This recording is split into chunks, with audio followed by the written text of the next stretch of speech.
Welcome back to the Hitting the Turnbuckle podcast. This is Raw review show time. Monday Night Raw finished 6 hours ago over in the States at the go home edition to the Bash at Berlin pay-per-view this coming weekend. Should be a really, really good show. Raw started off actually. The Judgment Day was in the ring. Just talking as they do.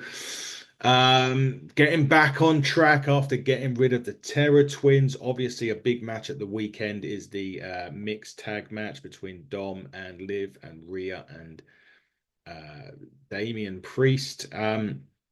However, after talking for a while, it was Rey Mysterio, the father of Dominic, that come out. Um, and basically, you know what he was saying about Dominic's always being a jackass and hanging around with, he was all like saying, at least when you hang around with Rhea, you had a set of balls. And now you're a jackass, and now you've got Liv, you're an even bigger jackass, and Liv wanted Dominic to go and handle the deadbeat dad, and they were going to get into it. And they got into a big brawl, sorry, with the LWO eventually. It was an eight-man tag team match, the Judgment Day, Carlito, Finn, Dominic, and JD McDonough versus the LWO in an eight-man tag team match. It's actually quite a fun one. To start, I do like this. The LWA and Judgment Day, I think, rekindled. I'm sure they had a little feud at the back end of last year, before the draft and everything like that. I'm pretty sure they got into it a little bit on there. But eventually, as Ray goes for the frog splash, Liv Morgan pulls Dominic out of the way and he hits the Magistral to pick up the victory. But that wasn't all. The Judgment Day started ganging up on Rey Mysterio, and just as Dominic prepares for the Frog Splash, the Terror Twins of Rhea Ripley and Damian Priest storm to the ring. They end up starting to, get away in the Judgment Day. Liv jumps on Rhea's back. The numbers game starts to catch up a little bit on the Terror Twins, but then Priest hits a series of lariats, and then the Terror Twins uh, plant Carlito and McDonough with a Riptide and South of Heaven chokeslam combination. And that really sets up what's going to be an interesting match this coming Saturday at Bash at Berlin. Looking forward to that one, actually. It should be quite a good quite a good match. It probably leads into Bad Blood in October on top of that as well. I think we're going to have a few feuds will blow off at Bad Blood, I think, to be quite honest with you. That's where I see it. Obviously, we've got Intercontinental Championship tournament matches on this for the number one contendership.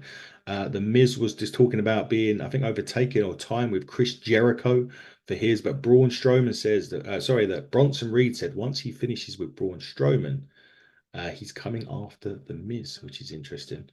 That Kofi Kingston was trying to clear the air with Xavier Woods. They've been tight for 10 years and they've always been to have honest communication. But both of those guys were in separate triple threat matches today to qualify for the number one contendership for the Intercontinental Championship, which we will see if we get. I still think Woods may turn eventually on Kofi and the Judgment Day. New Day.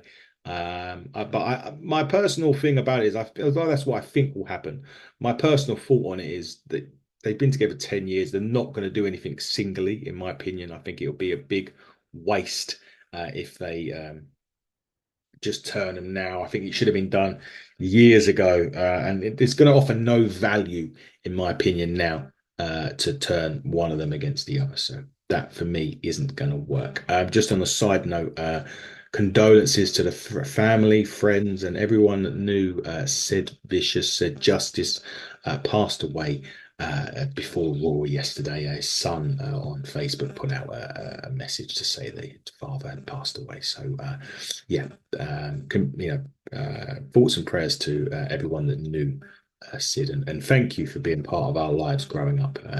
Remember it like it was yesterday. Him and Hogan, eliminating Hogan from the Rumble, and all sorts of things. Him and Papa Shango beating up Hogan before Warrior returned at WrestleMania and things like that. But yeah, thoughts and prayers to family, friends, and anyone that knew Sid.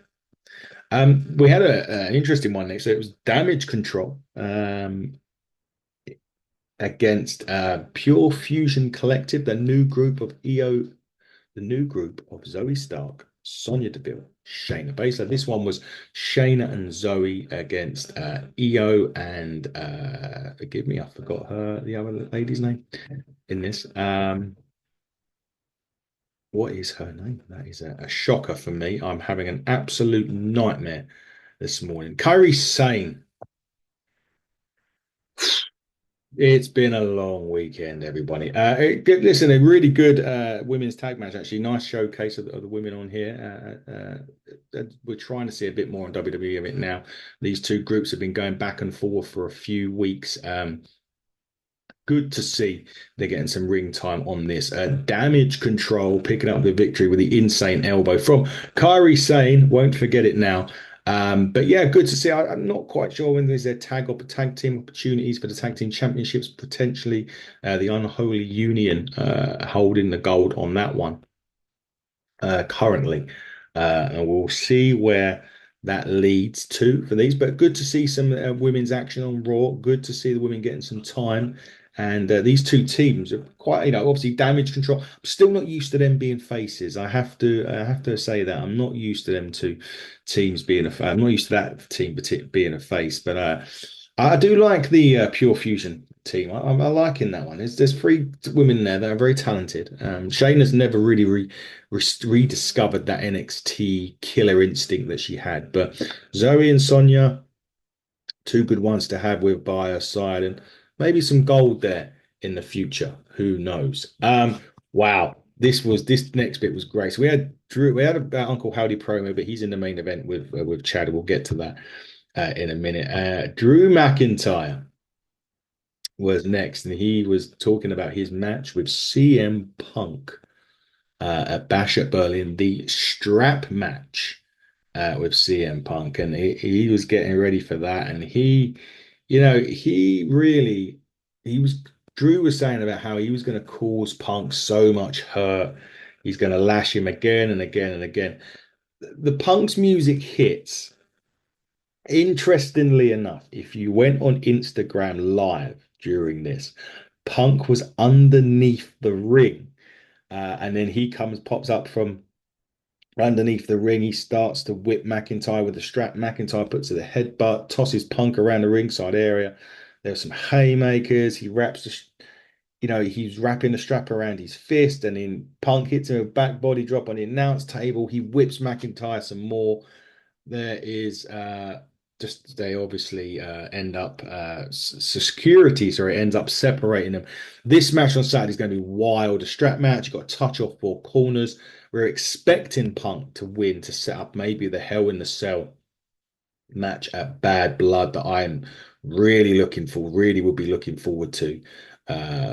If they do get that far down the line, of course. But I think that, the great segment, this is, what's going so well is you kind of know that, like, as much as they like portraying the hate, which is great, that these two are working so well together, and it's really good to see. And the match on Saturday should be great. And like I say, hopefully we'll finish up with the Hell in the Cell match very soon at Bad Blood in October. So, Intercontinental title qualifying matchup now. The first one was Kofi Kingston, Karrion Kross, and Jey Uso. No disrespect, when I saw those three names, I instantly said Jey Uso was going to pick up the victory on this. He did. And for me, I know Rikishi come out and said, "Oh, if you're not using him properly, maybe there's somewhere to go elsewhere." AEW. But I just think that, look, it's biding the time to get to where they need to get to on SmackDown with the bloodline stuff. That's my thing. That's where I think is going to happen. Jay's just going through the motions a little bit. He may be successful in winning the tournament. He won't be successful in winning the Intercontinental Championship, in my opinion. And eventually we'll head on over to SmackDown to rejoin the OG bloodline, shall we say. So it's just keeping Jay ticking over on Raw for now until that time comes. absolutely believe that time will be coming very, very soon for Jay to move over to SmackDown and rekindle that feud. She's entitled to his opinion, of course, and I don't think Jey Uso would work in AEW, is my opinion. There's some guys that would and some guys that wouldn't.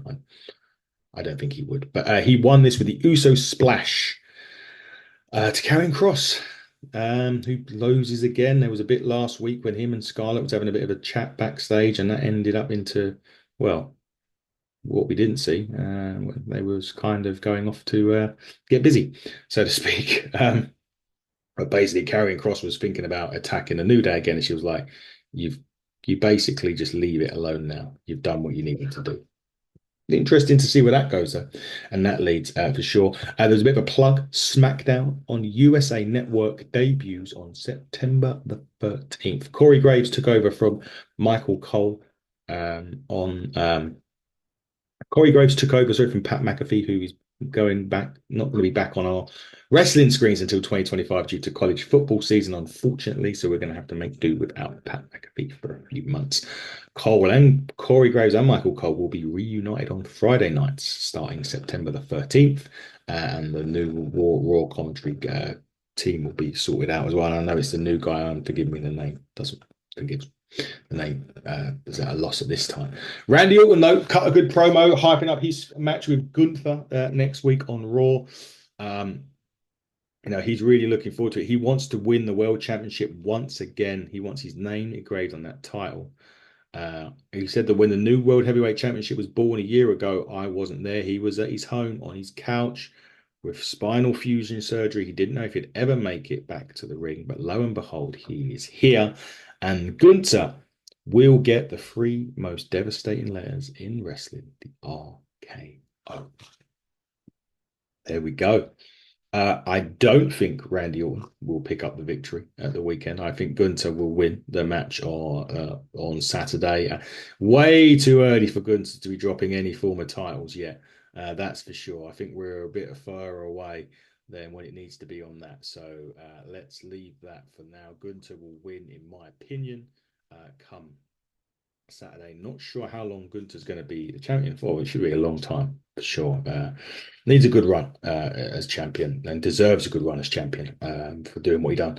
But in a continental title, Randy Orton after this, not sure where it leads. Does he go back to SmackDown and start a feud with Cody for the title? We know that he's always been looking at that championship. So yeah, my bet would be Gunther retains and Randy goes to SmackDown, back to SmackDown, and kicks out with Cody Rhodes. We know Cody's got Kevin Owens this week. We're not expecting Kevin to win the championship either this week. Now, meat slapping central. Bronson Reed, Braun Strowman. Oh my be Jesus. This match was absolutely crazy. These guys were throwing at each other around. They were slapping each other to bits. This reminded me of, if you remember, the Braun Strowman Roman Reigns feud of a few years ago, where they would be throwing each other off bloody anywhere, anything that could move or anything that they could throw each other off, throwing each other into ambulances and picking things up and all of that sort of stuff. This was exactly that. This was a great throwback to that.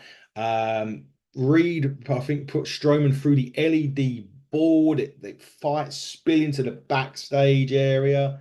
There was a trash can into Strowman's face. All hell was breaking loose in Providence, Rhode Island.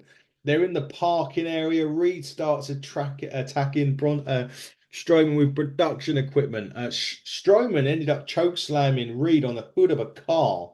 A hood of a car. And then flings like I think it's a steel truss they called it. Then he delivers the pounce to Reed, and then they're finally trading back and forths on the production crate. And Reed clocks Strowman with a lead pipe, and then he was on this production crate. Strowman is on the roof of a car, and Reed hits a tsunami of this crate onto the car. It was crazy. This is the type of stuff that I want to be seeing on Monday Night Raw. These two guys absolutely killed each other. It was brilliant stuff to see. Kudos to both. I want to see more. I want the Strowman to go, I'm not finished with you. Stuff again, like he did with Reigns. Brilliant, brilliant, brilliant. Loved it. More of that, please. It was great. Go out your way to watch that. It was absolutely nuts on Raw. Back to the Intercontinental title ship picture now. The next triple threat was Woods, Miz, and Pete Dunne. And to be fair, this was a really good actually triple threat match with a quite surprising winner, in my opinion. I was expecting the Miz to win this, if I was totally honest with you. The Miz would have been my pick. Um, but Pete Dunne picks up the victory. The bitter end on the Woods picks up the victory, and yeah, interesting. I wasn't expecting Pete Dunne to pick up the victory on this one, but a really, really good match to be fair. I really enjoyed it, and yeah, it was quite an interesting one. I'm not sure where they're going with this with Pete Dunne. Whether maybe he could be an outsider for this for the tournament. Actually, Pete Dunne's not really had much of a singles run in WWE at all, so.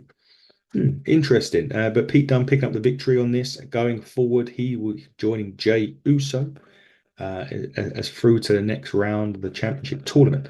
And funny enough, next week on Raw, Bronson Reed will battle Sheamus and Ludwig Kaiser in another Intercontinental title. Jesus. Selena Vega clashes with Shayna Baszler. And in the the second IC, the fourth number one contendership match will pit Ilya Dragunov, Dragon Lee, and Dominic Mysterio. Wow. That should be a really good match as well, to be fair. There was a little bit of a talk from the Terror Twins. Basically, they're the Devils and they're coming for Liv and Dominic on Saturday, which leads us into the main event, which was Uncle Howdy against Chad Gable. Really solid main event. Again, all hell ended up breaking loose on this. There's a bit where Uncle Howdy got thrown in the barricade. He started laughing at the Creeds who'd done it. The Riot Six joined in. All hell was breaking loose. Ivy Nile jumped on Rowan's back as Rowan dropped Julius with a big boot.